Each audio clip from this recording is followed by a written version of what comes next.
A very good morning and Jai Hind students. Welcome to the sociology class. How are you all today? I hope you all are good. So, continuing with the same chapter number 5, patterns of social inequality and exclusion.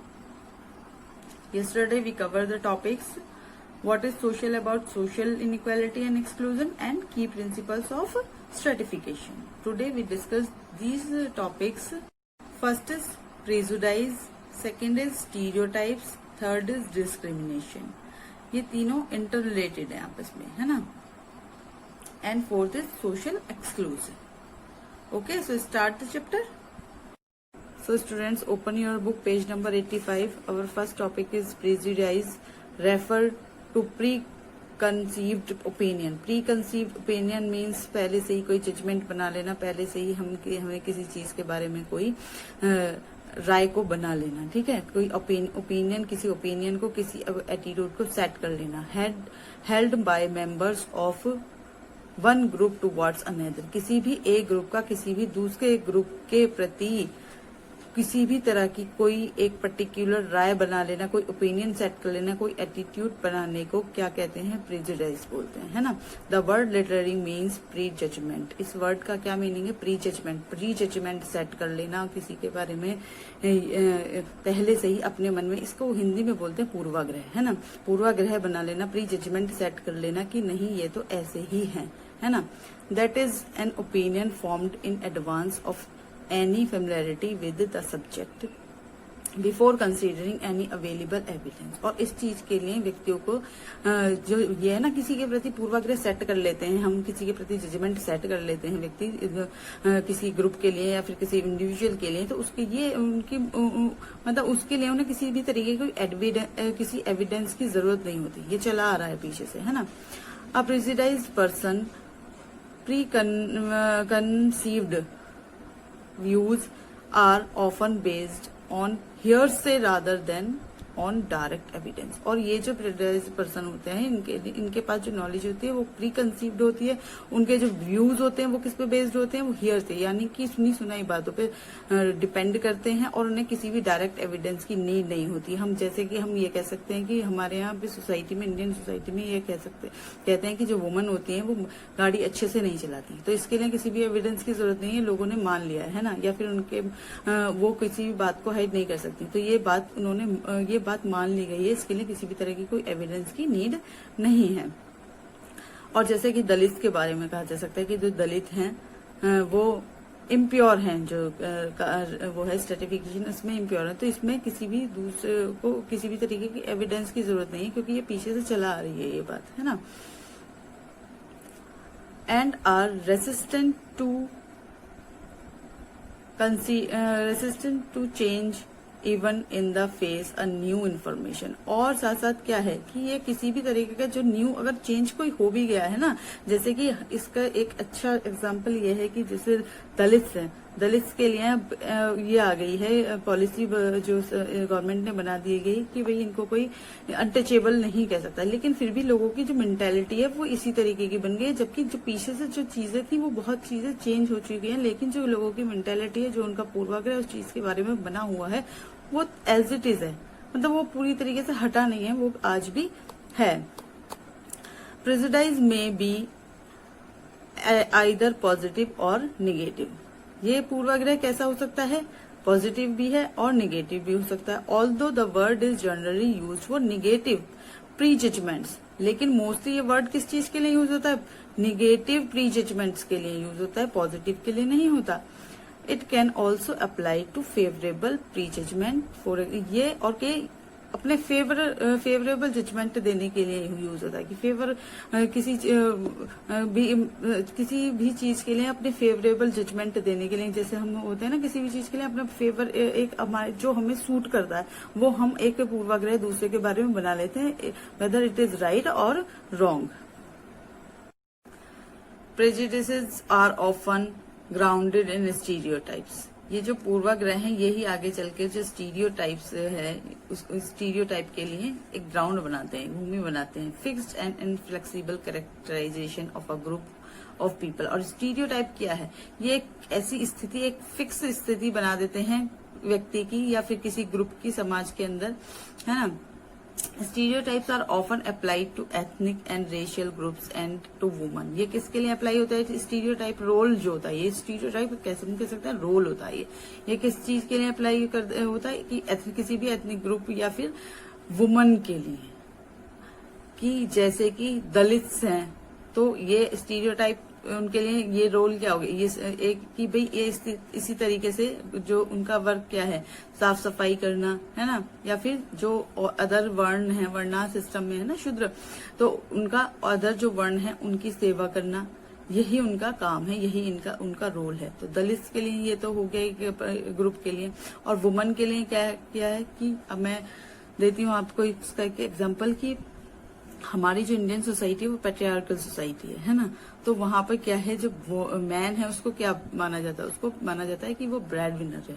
और woman के लिए माना जाता है कि उनको घर के ही काम करने हैं, है ना। तो ये एक स्टीरियोटाइप रोल जो है उनके लिए पर्टिकुलर फिक्स हो गया कि जो मैन है वो ब्रेड विनर है और जो वुमन है उनको फैमिली की टेक केयर करनी है। In a country such as India, which was colonized for a long time, many of these stereotypes are party colonial creations.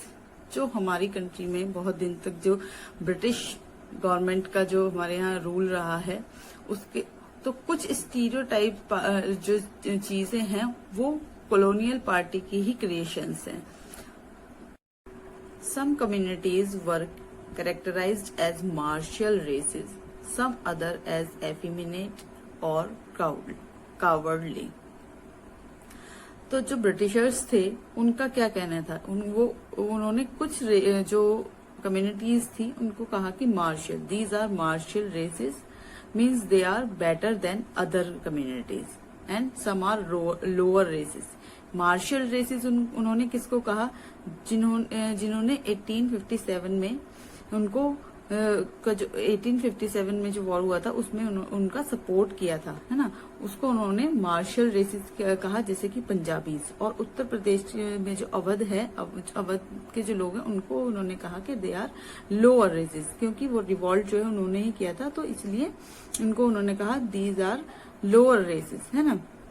तो आप देख सकते हैं कि अब भी जो हमारे स्टीरियोटाइप्स हमारे माइंड में सेट हो चुके हैं, वो जैसे चल रहे हैं ब्रिटिशर्स की वजह से, वो जो उन्होंने सेट कर दिए वो अब भी हमारी उसी तरीके से चल रहे हैं, है ना।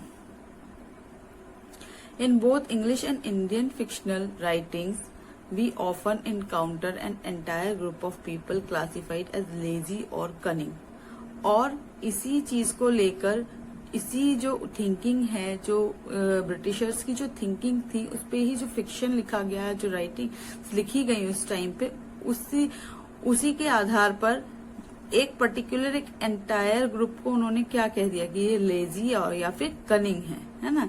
It may indeed be true that some individuals are sometimes lazy और कनिंग, ब्रेव और कावर्डली। ऐसा होता है कि किसी टाइम पे जो इंडिविजुअल्स होते हैं वो कभी लेजी भी होते हैं, कभी कनिंग भी होते हैं, ब्रेव भी होते हैं और कभी कावर्डली भी होते हैं। But such a journal statement is true, individuals is in every group. लेकिन ऐसा नहीं होता कि जो मार्शल रेसेस हैं दीज आर सुपीरियर और जो अदर रेसेस हैं दीज आर लोअर। ऐसा तो हर किसी ग्रुप में हो सकता है कि हर ग्रुप में लेजी भी हो सकते हैं, हर ग्रुप में हार्ड वर्किंग पीपल भी हो सकते हैं, है ना। Stereotypes fix whole group into single homogeneous categories. They refuse to recognize the variation across individuals and across context or across time.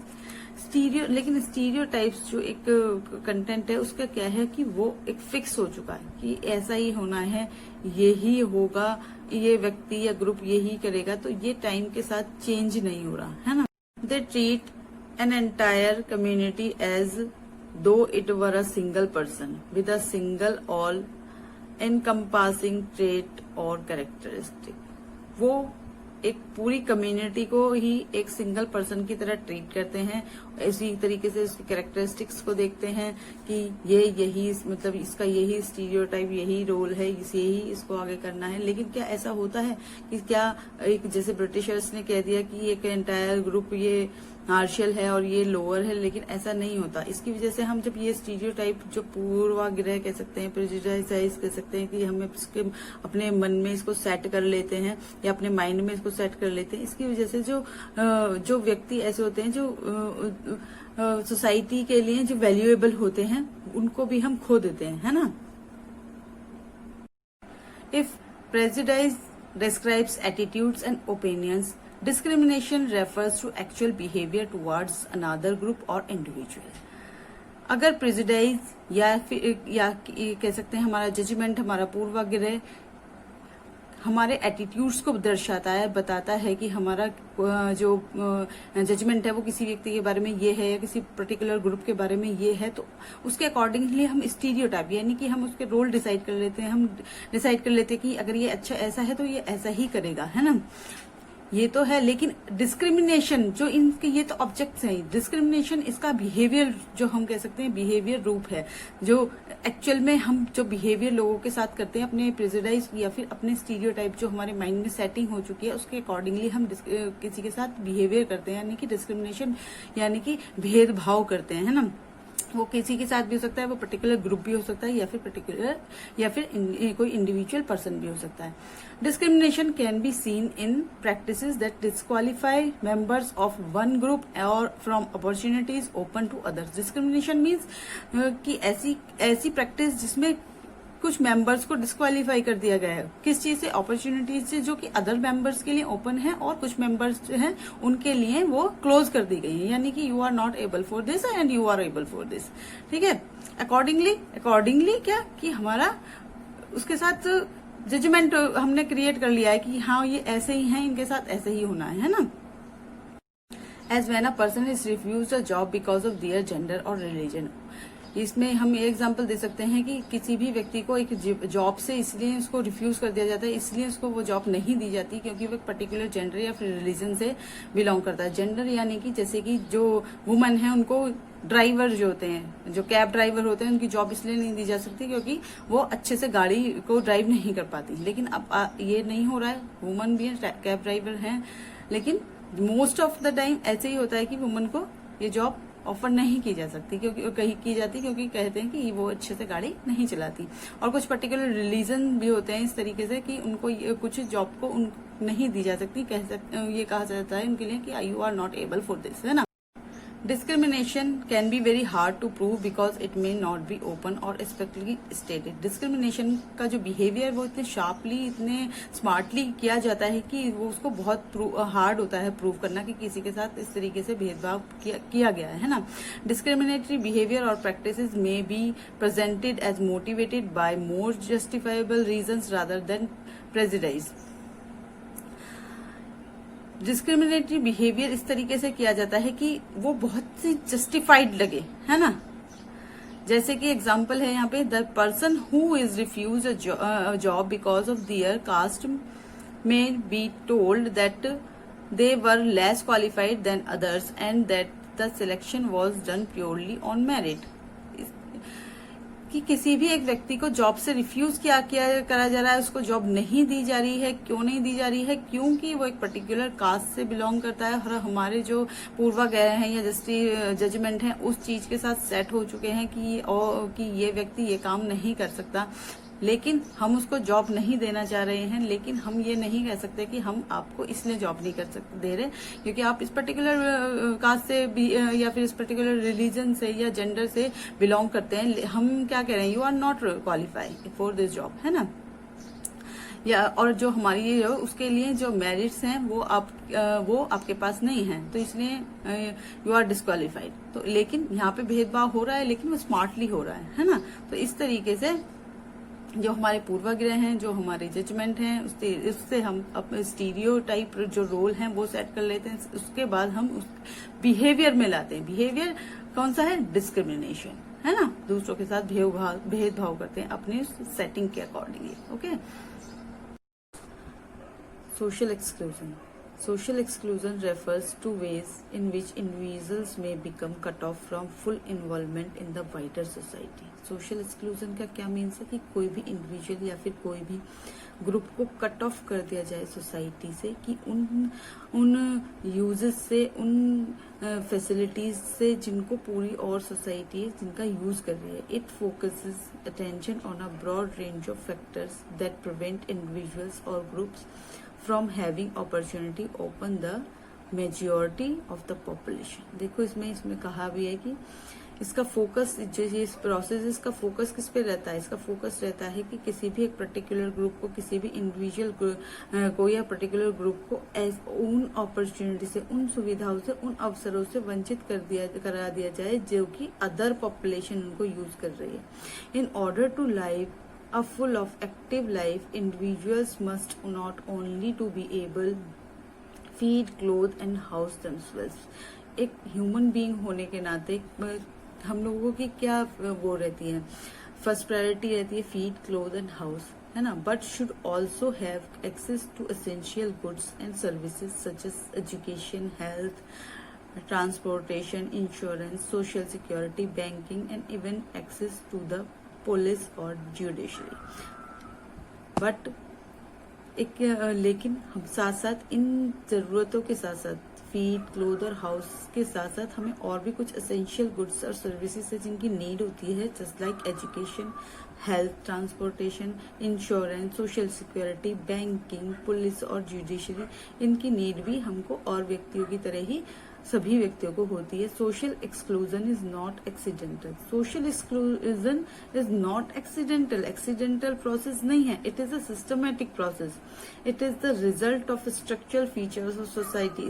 It is a characteristic of society. It is a feature of society. Feature बनाई हुई है society के कुछ लोगों के द्वारा. It is important to note that social exclusion is involuntary. That is, exclusion is practiced regardless of wishes of those who are excluded. तो ये इम्पोर्टेंट है कि एक्सक्लूजन जो है इनवॉलंटरी होता है ना. ये लोगों की इच्छा से नहीं होता. जिनको एक्सक्लूड किया जाता है उनके ऊपर ये थोपा जाता है. ये उनकी विश नहीं होती, ये उनके ऊपर थोपा जाता है ना. For example, rich people are never found sleeping on the pavements or under bridges like thousands of homeless poor people in cities and towns. जो रिच पीपल हैं उनको आपने कभी भी नहीं देखा होगा कहाँ पर सोते हुए, ब्रिज के नीचे या फुटपाथ पे सोते हुए. This does not mean that the rich people are being excluded from access of payments and park benches. ऐसा इसलिए नहीं है कि जो रिच पीपल हैं उनको एक्सक्लूड कर दिया जाता है, उन्हें परमिशन नहीं है पेमेंट्स या फिर पार्क बेंचेस पे सोने की, because they could certainly gain access if they wanted to. लेकिन वो ऐसा करना ही नहीं चाहते. वो अगर चाहें तो ऐसा कर सकते हैं, but they choose not to do. लेकिन वो ऐसा करना नहीं चाहेंगे. क्यों नहीं करना चाहेंगे? क्योंकि उनके पास सारी सुविधाएं. क्यों जाएंगे वो वहां पे सोने के लिए? Social exclusion is sometimes strongly justified by the same logic. और जो सोशल एक्सक्लूजन है उसको इसी तरीके के लॉजिक देकर जस्टिफाई किया जाता है. It is said that the excluded group itself does not wish to practise. लोग कहते हैं कि जो लोग हैं जिनका बहिष्कार किया जाता है, जिनको मतलब चीजें यूज करने के लिए नहीं वो प्रोवाइड कराई जा रही है, सोसाइटी में फैसिलिटी प्रोवाइड नहीं कराई जाती है, वो लोग खुद ही विश नहीं करना, उनकी कोई विश नहीं है पार्टिसिपेट करने की जो मेन स्ट्रीम है उसमें, है ना. The truth of such an argument is not obvious when exclusion is preventing access to something desirable, as different from something clearly undesirable like sleeping on the pavement. It is not true कि ये कह देना किसी भी particular group के लिए कि वो खुद ही पार्टिसिपेट नहीं करना चाहता या खुद ही उसकी इच्छा नहीं है ना. कोई भी खुद ही एक्सक्लूड नहीं होना चाहेगा, है ना. तो ये इसी तरीके से ठीक है, इसी तरीके से गलत है जिस तरीके से हम कह सकते हैं कि कोई जो रिच पीपल होते हैं, they don't want to carry load, they don't want to sleep under the bridges and on the pavement, है ना. वो नहीं चाहते हैं खुद, लेकिन ये उनकी इच्छा है क्योंकि वो उनके पास वो साधन संपन्न है, उनके पास सभी साधन है, तो वो ये नहीं चाहते. लेकिन जिनके पास जो साधनहीन है, जिनके पास साधन नहीं है, जो परेशान है, जो पुअर हैं, जो चाहते हैं कि उनको फैसिलिटीज मिले और उनको नहीं मिल रही हैं, तो ये कैसे उनकी विश हो सकती है कि वो इन चीजों को ना चाहिए या इन सब चीजों में जो उनको के लिए फ्रूटफुल हो सकती है उसमें पार्टिसिपेट ना करें. तो ये तो बात गलत है ना. तो now students We will continue this topic in the next lecture. If you have any query, any doubt about this lecture, you can call me or text me. Okay. So lecture is over now. Jai Hind. Bye bye.